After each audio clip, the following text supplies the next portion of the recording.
তার মগজটাকে আমি ভর্তি করে দে। তুমি আমারে বলে যাবা আর দুনিয়ার যত টেনশন চিন্তা যা কিছু আছে সব পেরেশানি দিয়া তোমার ব্রেনটাকে আমি বিজি করে দেব। ব্রেনটাকে বিজি করে দেয় আল্লাহ। আহারে, এত কাজ করে এরপরও কাজ বাকি থাকে।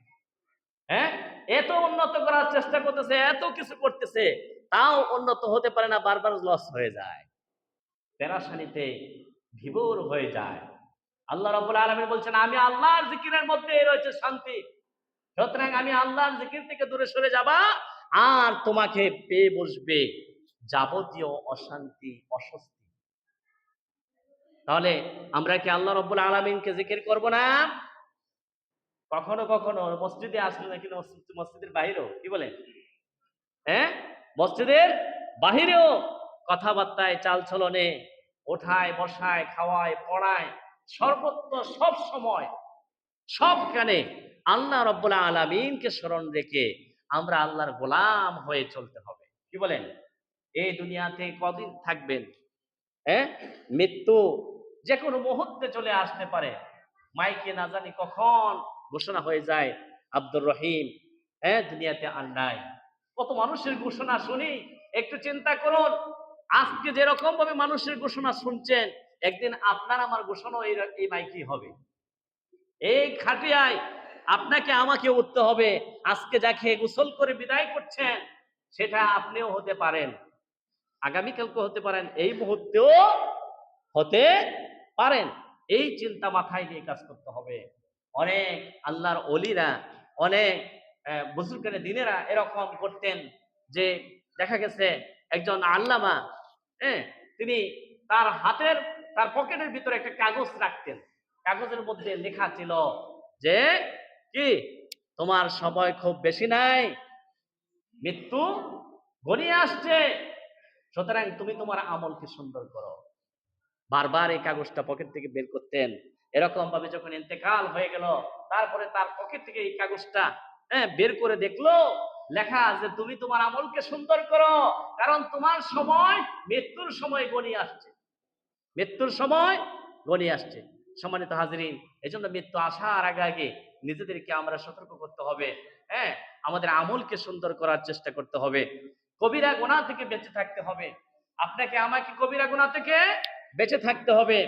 একজন ইমানদারের জন্য সর্বপ্রথম আমার প্রধান কাজ হচ্ছে তাওহীদ এবং রিসালাতের সম্পর্কে জ্ঞান অর্জন করা, এবং তার ফরজ দায়িত্ব হচ্ছে সে ঈমানের উপর চলা, ঈমানের উপর চলা।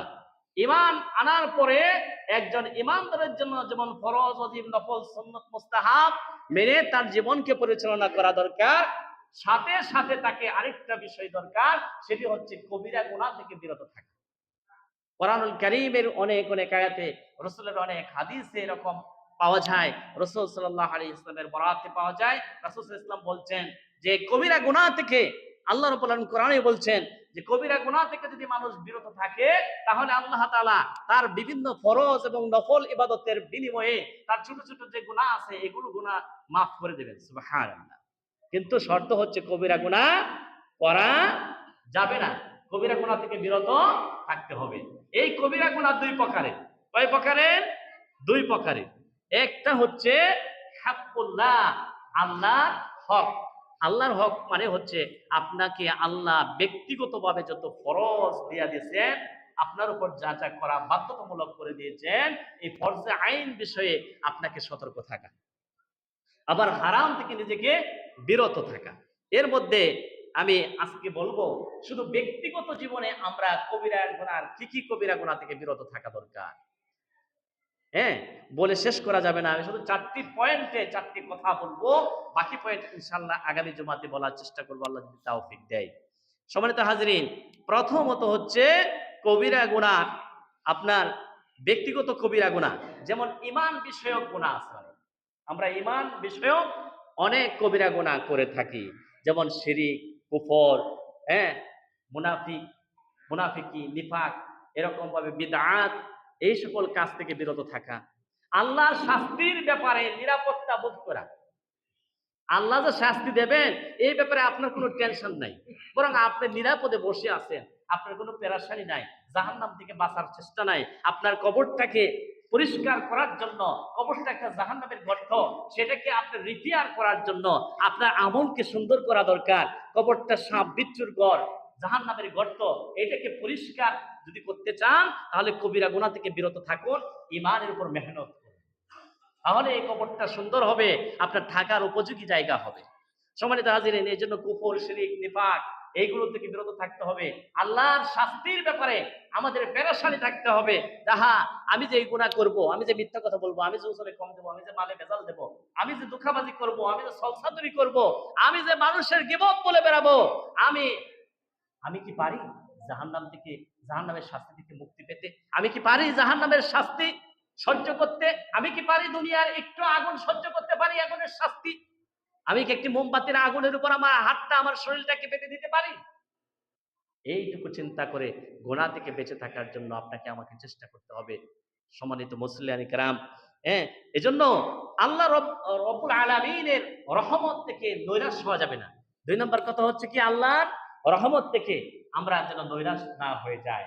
গুনাহ করেছেন, ভুল করেছেন, অন্যায় করেছেন, চোখের পানি ফেলে আল্লাহর কাছে কাঁদুন, কান্নার বিনিময়ে আল্লাহ রব্বুল আলামিন আপনার গুনাহ মাফ করবেন। সুবহানাল্লাহ। রাসূলুল্লাহ সাল্লাল্লাহু আলাইহি ওয়াসাল্লাম বলছেন, সুয়েজ ছিদ্র দিয়া যেমন একটা উট যাওয়া সম্ভব হয়ে যায়, আল্লাহ রাব্বুল আলামিনের ভয়ে যেই চক্ষু কাঁদবে, ওই চক্ষুওয়ালা মানুষকে আল্লাহ জাহান্নামে দেওয়া আল্লাহর কাছে তার চাইতে আরো কঠিন হয়ে যায়। সুবহানাল্লাহ। তাই আল্লাহর কাছে বেশি বেশি গুনাহ তো হয়ে গেলেই সাথে সাথে কি করতে হবে? তাওবা করতে হবে। দ্বিতীয়বার এই গুনাহ আর করা চিন্তাও করা যাবে না। তওবার অর্থ কি? আমি যে গুনাহ করলাম, আল্লাহ আর কখনো করব না, মাফ করে দাও। আবার যদি ফিরে যান তাহলে সেটা কি তওবা হবে? হবে না। সম্মানিত হাজিরিন, হ্যাঁ, ফরজ ব্যক্তিগত যে বললাম যে ঈমান বিষয়ক গুনাহ, তারপরে হচ্ছে ফরজ পরিত্যাগ বিষয়ক গুনাহ। অনেকের হজ ফরজ হয়ে আছে, অবহেলা কারণে হজ করে না, হ্যাঁ, যাকাত দেওয়ার যোগ্য যাকাত দেয় না, ফরজ নামাজ পরিত্যাগ করে, এগুলো কবিরা গুনাহ, বড় বড় কবিরা গুনাহ, আপনাকে জাহান্নামের আগুনে দাউ দাউ করে জ্বালাবে, দাউ দাউ করে জ্বালাবে। সুতরাং হজ যাদের ফরজ হয়েছে, আপনারা হজ করার জন্য দ্রুত চেষ্টা করুন, দ্রুত চেষ্টা করুন। যারা যাকাত দেওয়ার মতো উপযুক্ত হয়েছেন, যাকাত দেন। বিনা কারণে জুমার সালাতকেও পরিত্যাগ করবেন না। কবিরা গুনাহ, মারাত্মক গুনাহ, এই গুনাহ থেকে মুক্তির জন্য আল্লাহর কাছে আপনাকে পেরেশানি নিয়ে আল্লাহর কাছে দোয়া করতে হবে। সম্মানিত